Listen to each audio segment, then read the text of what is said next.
Assalamualaikum warahmatullahi wabarakatuh. Saya Muhammad Zafri Dini bin Jafni daripada kelas C3B ingin menerangkan asbab nuzul ayat Al-Quran yang diturunkan. Surah pertama yang saya ambil ialah surah Al-Baqarah yang bermaksud lembu betina. Surah kedua terdiri daripada 286 ayat dan diturunkan di Madinah.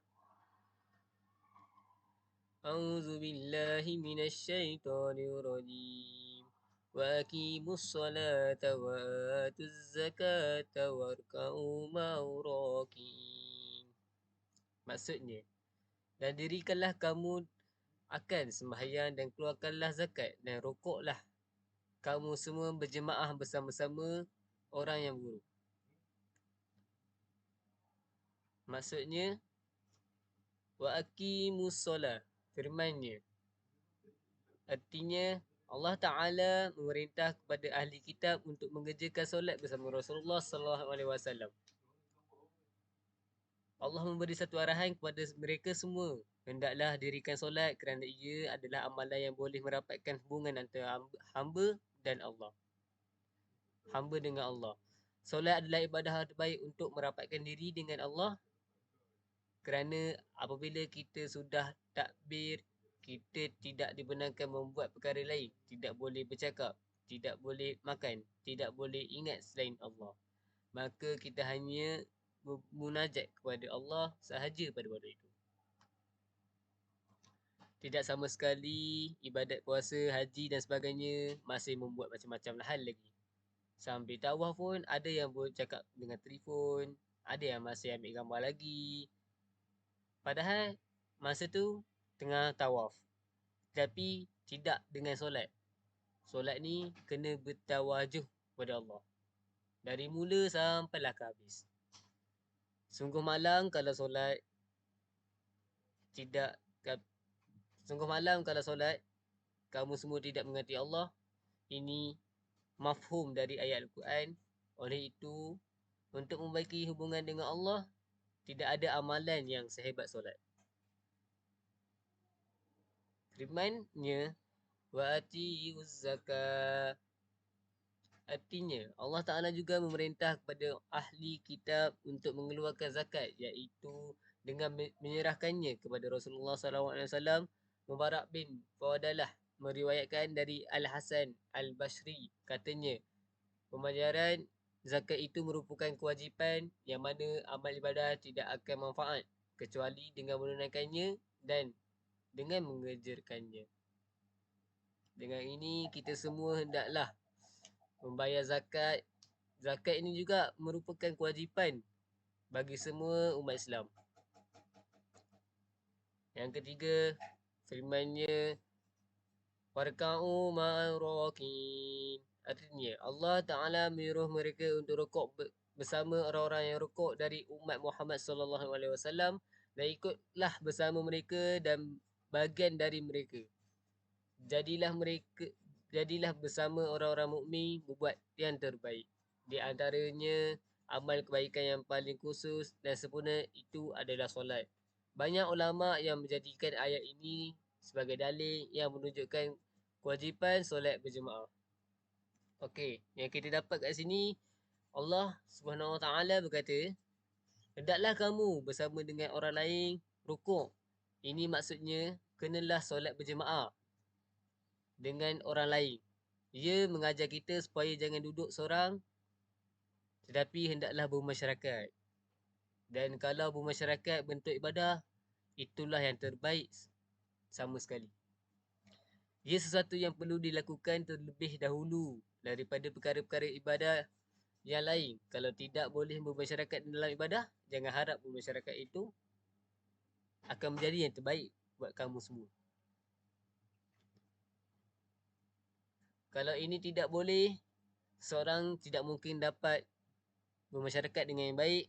Masyarakat akan jadi teruk dan tidak akan datang solat berjemaah. Masyarakat itu akan senang untuk bermusuhan.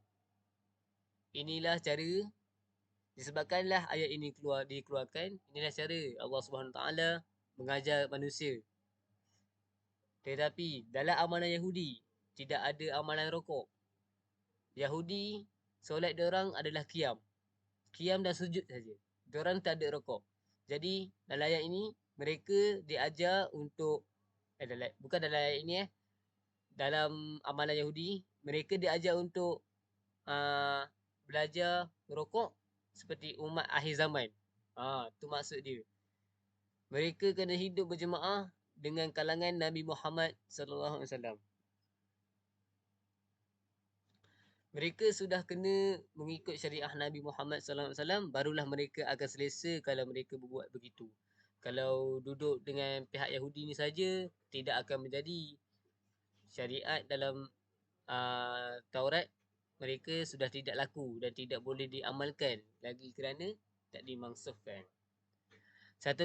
Satu lagi pengajaran adalah semayang itu hendaklah dibuat di dalam masjid.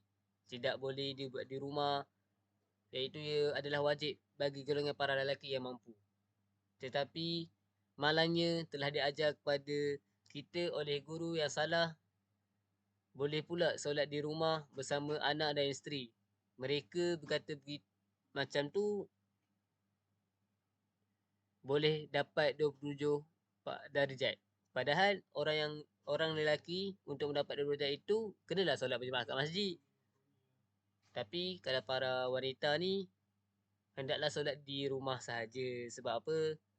Pada perempuan ni kan dia buat kat rumah pun dah dapat dah 27 darjat tu. Dengan sendiri. Iaitu sama dengan pahala orang lelaki solat yang di masjid.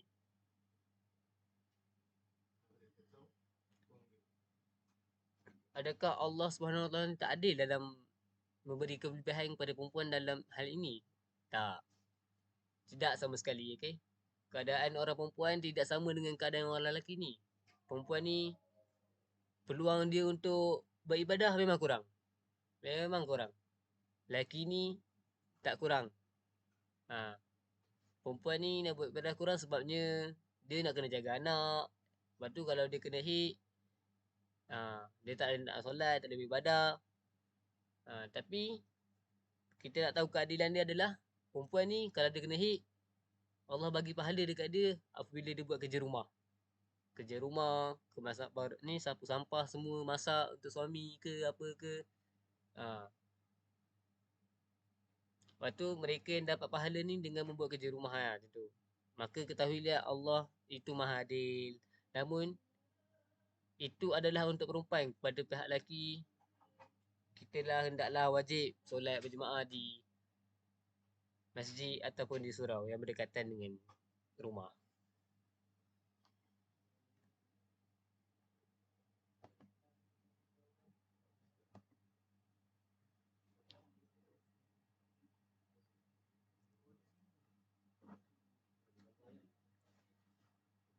Surah yang kedua yang saya pilih adalah surah Al-Isra'. Surah Al-Isra' ni maksudnya perjalanan di malam hari, surah yang ke-17. Terdiri daripada 111 ayat dan diturunkan di Mekah. Ayatnya wala taqrabuz zina innahu kana fahishatan wa sa'a sabila.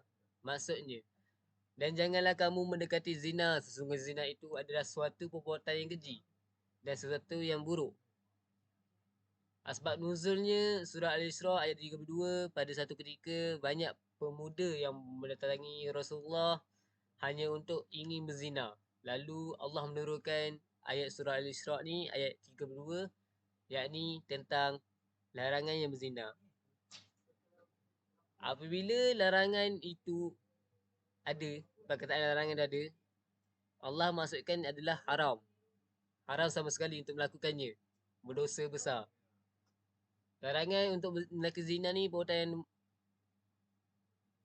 termasuk dalam zina dalam hadis Nabi, yang artinya dari Abu Hurairah dari Rasulullah SAW, beliau bersabda, sesungguhnya manusia itu telah ditentukan nasib perzinaannya yang tidak mustahil dan tidak akan dijalaninya.